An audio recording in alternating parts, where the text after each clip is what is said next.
जो जन्म लेता है वो मरता है, जन्म लेके पृथ्वी पर जो आता है वो हमेशा मरता है माँ, तो तुम रो नहीं। तो तारा बोली लला तू कैसी बातें कर रहा है, अगर तोय कछु हुई हो तो तेरी मैया पहले मर जाएगी। तेरे बिछुड़ने को लला जाती है, दिना रात डगराऊंगी जिम बछड़ा बिना गाय। कोई अगर कुछ हुई हो तो लला तेरे बिना तेरी मैया मर जाएगी। तो रोहित बोला माँ जो कुछ दुख सुख की होवे सो आज ही कह लियो, कल सुनवे वालो तेरो लला जिंदा ना बचे।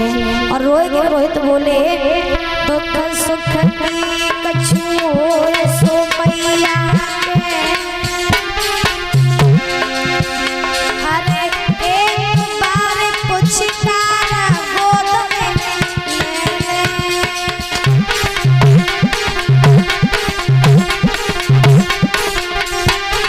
माँ।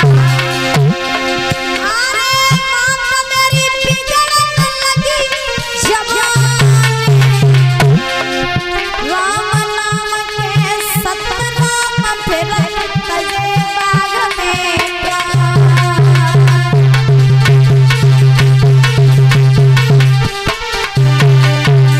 बाकी मटिया रह गई पड़ी के हंसा सुरग सिदारो है। लला की माटी रह गई पड़ी बेटा सुरग सिदारो है।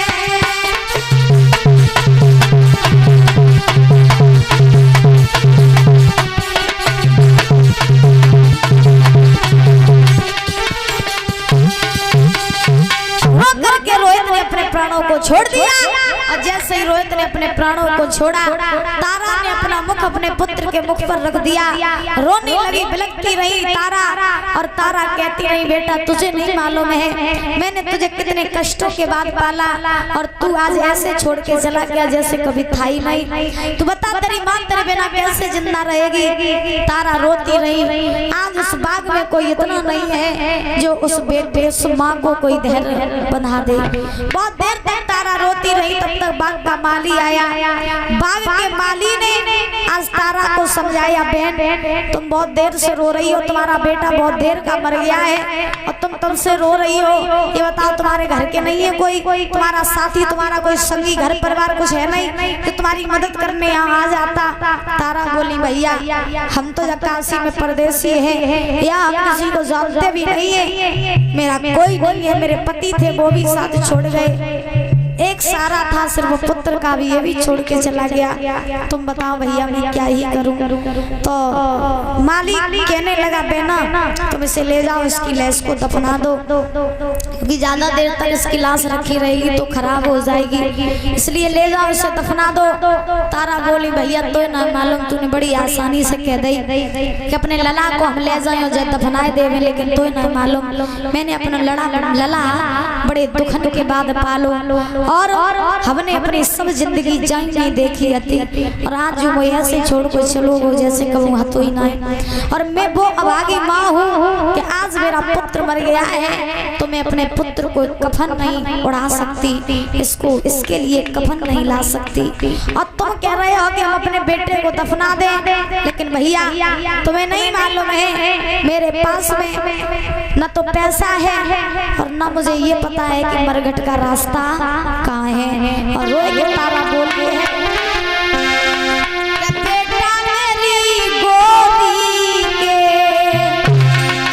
अरे आज हुई रवाना है।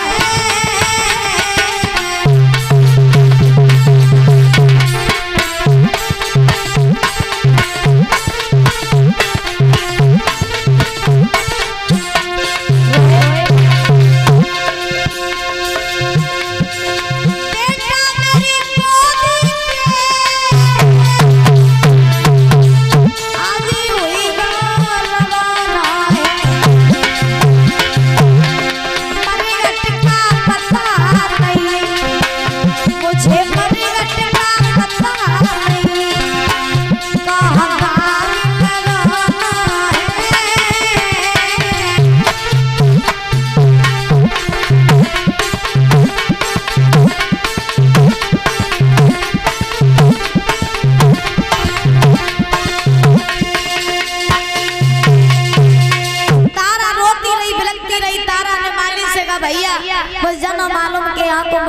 कहा है जा मैं अपने लला को ले जाऊं दाग लगा दूं। तो माली ने कहा बहना सीधी सीधी चली जाइयो, तुम्हें रास्ते में मरघट मिल जाएगा और वहीं पर अपने बेटे का अंतिम संस्कार कर देना। तो तारा ने आज अपने पुत्र की लाश को उठाया, मरघट की तरफ चली और चलते चलते चलते चलते उसी मरघट पर पहुंची जिस मरघट की रखवाली हरिश्चंद्र कर रहे थे। रात का समय था परीक्षित जी। तो हरिश्चंद्र ने देखा कि रात में कौन आया। हरिश्चंद्र ने आवाज लगाई, कौन है? तारा बोली मैं हूँ। कौन मैं? तारा बोली मैं तारा। हरिश्चंद्र की आंखें कमजोर हो गई थी, शरीर इतना जर्जर हो गया था। हरिश्चंद्र ने कहा तारा तुम यहाँ क्या कर रही हो? तारा बोली महाराज मैं अपने पुत्र का अंतिम संस्कार करने आई हूँ। हरिश्चंद्र बोले क्या हुआ मेरे पुत्र को? तारा बोली इसको काले सर्प ने खा लिया है, तो मैं इसका अंतिम संस्कार करने आई हूँ, इसे आप जला दो, इसका अंतिम संस्कार कर दो महाराज। हरिश्चंद्र बोले कोई बात नहीं, अंतिम संस्कार तो हम इसका कर देंगे, लेकिन उसके बदले में तुम्हें मुझे कर और कफन देना होगा। कर और कफन देना होगा, और जब तक तुम कर कफन दोगी नहीं तब तक मैं तुम्हारे पुत्र का अंतिम संस्कार नहीं करूंगा। तारा बोली महाराज तुम जब हुल में हो के लला के लो मेरो ना लला जो तुम आओगे और तुम हमसे कर और कफन दोनों मांग रहे हो। अरे तुम्हें नहीं मालूम है मेरे पास में तो फूटी कौड़ी नहीं है, तुम्हें कर कफन दिए कहां से? हरिश्चंद्र बोले याद करो बादल की जब तुमने घाट में मेरा जल का भरा हुआ घड़ा नहीं उठवाया था, तब तुमने हमसे ये कहा था कि महाराज तुम्हारा घड़ा मेहतर का है और हमारा घड़ा ब्राह्मणी का है। तब तुम धर्म में फंसी थी और तारा आज धर्म में हम फंसे हैं। जब तक तुम मुझे कर कफन नहीं दोगी तब तक मैं तुम्हारे पुत्र की लाश जलाऊंगा नहीं। जो ये बात कही बुजुर्गों, तो मैया तारा के ऊपर देखो कितनी मुसीबत टूटी। तारा समझ गई कि अब ये बात मानी नहीं, तो तारा अपने तन पे फटी साड़ी पहने रहे। सो मैया ने बस साड़ी उतार दी, बीच से फाड़ दी साड़ी को, आधा हिस्सा रोहित के ऊपर कफन के रूप में डाल दिया, साड़ी का आधा हिस्सा कर के रूप में हरिश्चंद्र को दे दिया। हरिश्चंद्र ने रोहित का अंतिम संस्कार किया।